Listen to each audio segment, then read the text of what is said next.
అదరగొట్టే కారం రంగు రుచి ఆచి కారం పొడి. ఐబొమ్మ రవి బెయిల్ పిటిషన్ పై నాంపల్లి కోర్టులో విచారణ జరిగింది. ఈ సందర్భంగా ఇరు వర్గాల వాదనలు ముగిశాయి. బెయిల్ పిటిషన్ పై తీర్పును కోర్టు రిజర్వ్ చేసింది.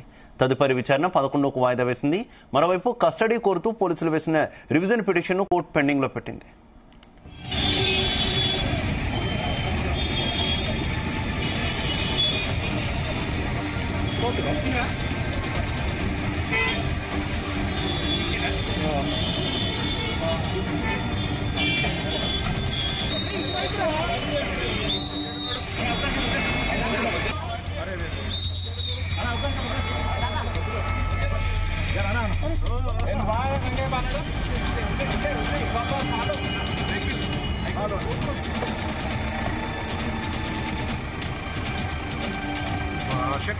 ఐబొమ్మ రవి బెయిల్ పిటిషన్ పై నాంపల్లి కోర్టులో విచారణ జరిగింది. ఈ సందర్భంగా ఇరు వర్గాల వాదనలు ముగిశాయి. పిటిషన్ ఇకపై తీర్పును కోర్టు రిజర్వ్ చేసింది. తదుపరి విచారణ 11కు వాయిదా వేసింది. మరోవైపు కస్టడీ కోరుతూ పోలీసులు వేసిన రివిజన్ పిటిషన్ కూడా కోర్టు పెండింగ్ లో పెట్టింది. ఇదే విషయానికి సంబంధించి మరింత సమాచారం మా క్రైమ్ బ్యూరో చీఫ్ రవితేజ అందిస్తారు. రవితేజ, ఐబొమ్మ రవి బెయిల్ పిటిషన్ పై నాంపల్లి కోర్టులో ఈ రోజు విచారణ జరిగింది. బెయిల్ పిటిషన్ పై విచారణ తర్వాత వాదనలు ముగిసినటువంటి వెంటనే ఈ తీర్పుని రిజర్వ్ చేస్తూ ఈ నెల 11వ తేదీన ఈ కేసుకు సంబంధించినటువంటి తీర్పుని వెల్లడిస్తానంటూ కూడా కోర్టు న్యాయవాదులకు ఆ విషయాన్ని తెలియజేసింది. ఈ క్రమంలోనే పోలీసులు ఈ 3 రోజులు కాదు, తనకు వారం రోజుల పాటు మా కస్టడీ కావాలి, 4 కేసుల్లో అతను నిందితుడిగా ఉన్నాడు కాబట్టి ఇంకో వారం పాటు తమకు కస్టడీ కావాలంటూ కూడా రివిజన్ పిటిషన్ దాఖలు చేయడంతో ఆ రివిజన్ పిటిషన్ పెండింగ్ లో పెట్టి ఈ నెల 11వ తేదీన ఈ కేసుకు సంబంధించినటువంటి తీర్పును వెల్లడిస్తామంటూ మాత్రం క్లియర్ గా ఈ విషయాన్ని నాంపల్లి కోర్టు తెలియజేసింది. తను ఇప్పటికే 2 సార్లు కస్టడీలోకి తీసుకున్నారు. 3వసారి తను కస్టడీ కావాలంటూ కూడా 3 రోజులు మాత్రమే కోర్టు అనుమతి ఇవ్వడంతో అతన్ని 3 రోజులు కాదు, సుమారు వారం పాటు అతన్ని విచారించాల్సి ఉంటుంది. అనేక కేసుల్లో తండేల్, ఇంకొన్ని సినిమాలలో కుబేరా, తండేల్ లాంటి సినిమాలకు ఈ పైరసీకి పాల్పడి కోట్లాది రూపాయలుగా నష్టం చేకూర్చాడు అనే దానిపై కూడా అతని పైన తీవ్ర ఆరోపణలు ఉన్నాయి. కాబట్టి మరో వారం పాటు అతన్ని కస్టడీకి ఇస్తే ఈ మిగతా 4 కేసుల్లో కూడా వివరాలను సేకరించి పైరసీ ఎలా చేశాడు, ఎవరి ద్వారా ఈ సినిమాలను కొనుగోలు చేశాడు, క్రిప్టో కరెన్సీ ద్వారా ఇండియన్ కరెన్సీ ఎలా మార్చేవాడు, దానికి ఎవరు సహకరించేవారు, ఈ తెలుగు రాష్ట్రాల్లో కొనుగోలు చేసినటువంటి ఆస్తులు ఎలా ఇతను ఇవన్నీ పర్చేజ్ చేశాడు అనే వివరాలు కూడా ఇప్పటికే కొన్ని సేకరించి ఇంకొన్ని వివరాలు క్లారిటీ వచ్చేందుకే ఈ రివిజన్ పిటిషన్ దాఖలు చేయడం జరిగింది. రివిజన్ పిటిషన్ అయితే నాంపల్లి కోర్టు పెండింగ్ లో పెడుతూ మిగతా వేసినటువంటి పిటిషన్ పైన ఈ రోజు వాదనలు ముగించుకొని తీర్పు రిజర్వ్ చేస్తూ ఈ నెల 11వ తేదీన దీనిపైన తీర్పు ప్రకటిస్తానంటూ మాత్రం కోర్టు ఈ ఆదేశాలు జారీ చేసినట్టుగా తెలుస్తుంది. శివ, అయితే ప్రస్తుతం కేసు కీలక దశలో ఉండడం, అటు రవి కూడా పూర్తి సమాచారం ఏది కూడా చెప్పలేదు అనేటటువంటి వార్తలు వచ్చినటువంటి నేపథ్యంలో ఎంతవరకు ఎక్స్టెండ్ చేసే అవకాశం ఉంది, లేదంటే బెయిల్ కి ఏమైనా అవకాశాలు ఏమైనా కనిపిస్తున్నాయా రవితేజ?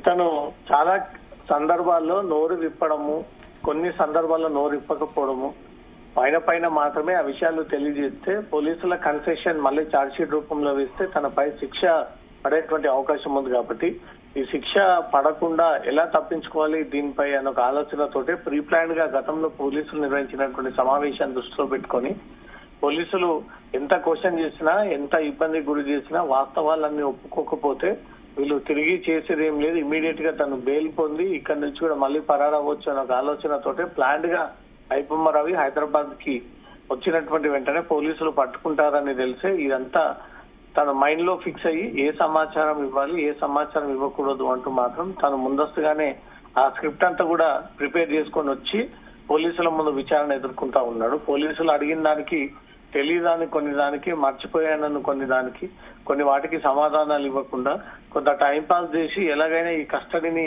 పూర్తి చేసుకొని తిరిగి బెయిల్ పై బయటకు వెళ్లాలన్న ఒక ఆలోచన ఉంది. కానీ ఒక్కటి మాత్రం తను చెడిదారిలో వెళ్లకుండా, ఈ పైరసీ వైపుగా వెళ్లకుండా ఈసారి మంచి మార్గంలో నడుస్తాను, తనకు ఈ అవకాశాన్ని కల్పియండి అంటూ మాత్రం ఈ విషయాన్ని పోలీసుల ముందు తనే ప్రాధేయపడ్డట్టుగా పోలీసులు ఆ విషయాన్ని కోర్టుకి తెలియజేశారు.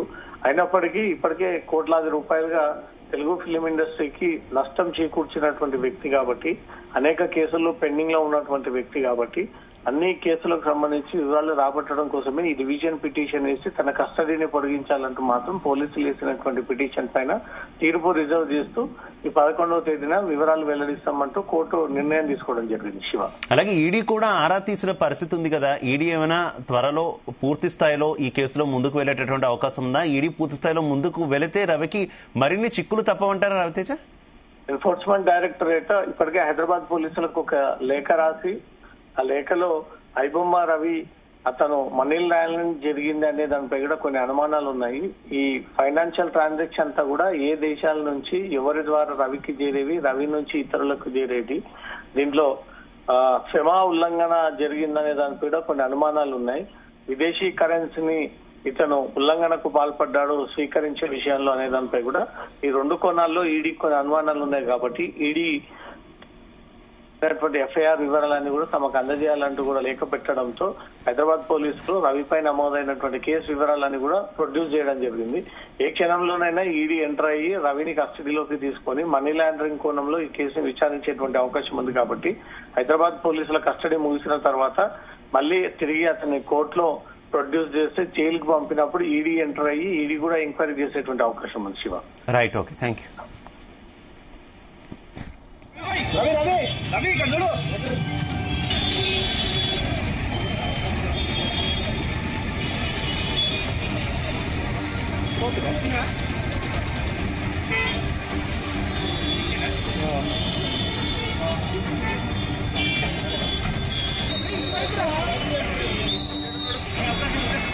గుమగుమల వంటలే వంటలే తెరకొట్టే కారం రంగు రుచి ఆచి కారం పొడి.